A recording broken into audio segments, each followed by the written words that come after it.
พี่น้องป้าข่อยมาสะอ่อนน้องมานะเพจบ้านแพงเถอะพี่น้องออกรถตู้คันใหม่คันงามพี่น้องเอ๋ยสีขาวบริสุทธิ์พุทธพองอีพออีแม่ก็เอ๋ยคันบักใหญ่คนอย่ามาเก่งคักแท้มานะเพจบ้านแพงปัจจุบันนี้ไปอยู่กับสาวน้อยลำเพลินโชว์พี่น้องซึ่งเป็นวงสองของเพจสาวน้อยเพจบ้านแพงของวนาโจยมนินทร์นะพี่น้องเอ๋ย พี่น้องป้องไปกับไปแสดงความยินดีกันแต่โคบโลด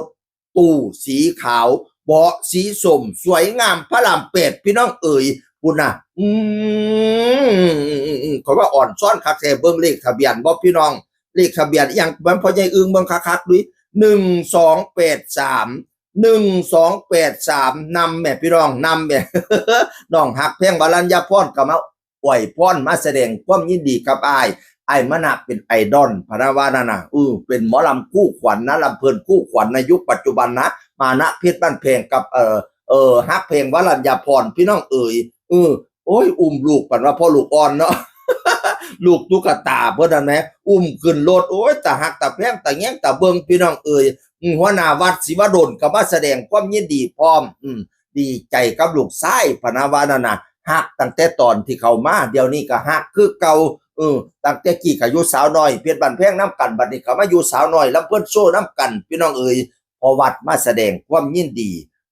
พอการใช้กะมาพี่น้องหัวหน้าโจยมลินกะมาแล้วมาเขียนว่าแอบส่องลูกชายมานะลำเพิ่นโชว์เพิ่นคือเก่งแท้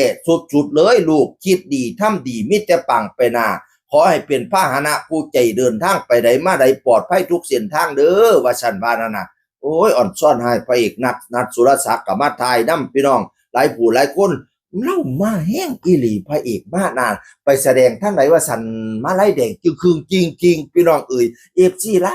ายแม่หลายเนาะบัดยามเปิดฤดูกาลปิดฤดูกาลวันเกิดครบรอบเท่านั้นเท่านี้มาไล่ว่าสันแต่โค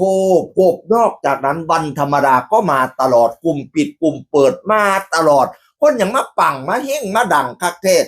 โลดตู้ขั้นบักใหญ่บ้านก็ได้แล้วเด้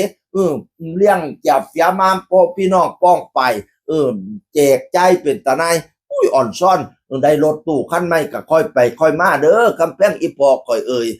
ขับเร็วถึงป่าซ่าขับซ่าถึงจุดหมายขับซ่าเทวดาคุ้มครองขับคึกขนองยมพบาลจะถามหาขับซ่าจะอยู่กับพวงมาลัยขับไปจะอยู่กับพวงรีดค่อยไปค่อยมาเด้อเงินเสียให้ตกยุกกลางบ้านเงินล้านให้ตกยุกกลางรถคันนี้ละกอบเอาหอบเอาไปเบี้ยงไต้มีผู้มาช่วยเหลือไปเบี้ยงเหนือพี่มาผู้มาช่วยสร้างสองขอบข้างให้มีดอกไม้เงินดอกไม้ค้ำออกจากบ้านอย่าได้มีศัตรูให้มีแต่คนซอยสู้ซอยขนซอยหาบมีโชคลาภยังน้องมีข้าวของเนี่ยอังให้ได้นั่งเป็นเศรษฐีมั่งมีเงินล้านกอบเอาเงินกอดเอาค้ำเด้อรถตู้สีขาวมานะเพชรบ้านแพงมานะสาวน้อยลำเพิ่นโซ่เสียงอื่นคนเก่าเว้าสู่ฟังสวัสดีครับ